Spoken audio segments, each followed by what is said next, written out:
Mario Kart World is a Mario Kart 9 we have been waiting for ever since just about over a decade ago, and after witnessing its launch trailer, its gameplay footage, and the direct solely made for it, I'm not that impressed. Now, hear me out. I'm gonna be honest, I really wanted to like this game. When it was first teased at the Switch 2 reveal trailer, I was more than excited for it, but after its official reveal on the Switch 2 Direct, I was turned skeptical. But I wanted to wait to form a full opinion once a Mario Kart World Direct released, because I thought they'd have a lot to show and compromise for, but honestly, it really didn't feel like they showed off much at all. Now I'm gonna just go on a limb and say this game doesn't look bad per se, it looks like a perfectly decent Mario Kart game, but if this is supposed to ride off the excellence of Mario Kart 8 Deluxe, then it's falling hard. Now I will say some praises before I get into the negatives. I think the graphics are very good looking. I mean, they kinda should be. This is beyond PS4 Pro level hardware. Some items like the Ice Flower and Kamek are very smart additions that feel perfect in a Mario Kart game, and I'm honestly a fan of how they added water segments and rail grinding to a Mario Kart game. They're features that honestly feel like they're long deserved, so it's great to see all these cool new additions.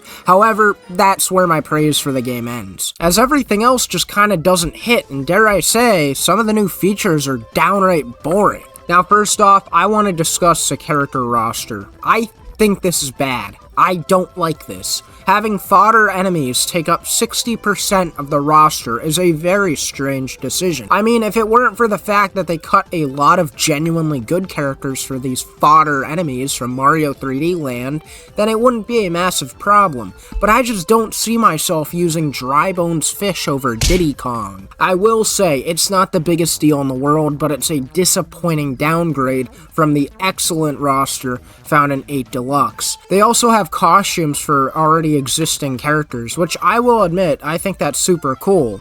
The only thing I don't think is cool is that they take up character slots, which just makes the roster look messy and more tedious to manage. I also think the new rewind feature they added is pretty useless. It's a pretty dumb mechanic overall, and I hope there's an option to turn it off because nobody is using this. But hey, you know what? Everything I mentioned is really just nitpicks at the end of the day. I don't think any of these problems really hold back the experience that much, because what I truly think holds this game back and truly makes it a little boring is its whole selling point, the open world, the free roam.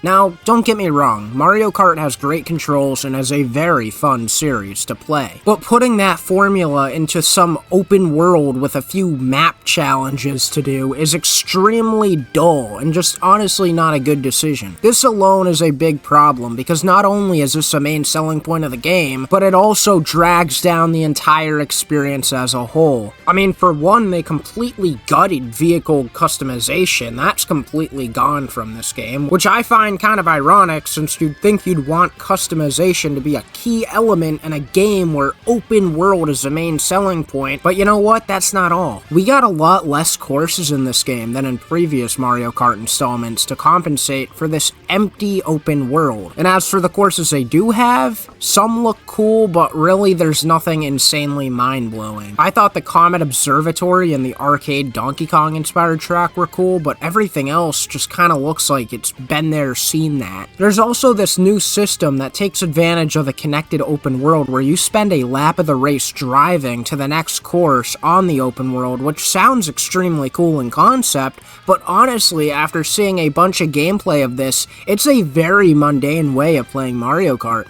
The first lap is some exciting course, the second lap is a basic-ass highway, and then the third lap is some exciting-ass course. There is an option to just turn this off completely and go traditional Mario Kart 3 lap style, but turning this off and being void to the criticism really just eliminates the entire selling point of this game. And when you gotta turn off and ignore the entire catch of this experience, the entire reason they cut down a lot of things, then that's how you know it's not a very good idea. Dare I say, a boring addition. Overall, Mario Kart World doesn't look like a bad game. I mean, it's Mario Kart. Of course it's gonna be a good game, but considering this game is hyped up by Nintendo to be this nearly $100 system seller, which is absolutely supposed to knock off the almost 10-year-old Mario Kart 8 Deluxe out of the water, I'd say they did a pretty bad job.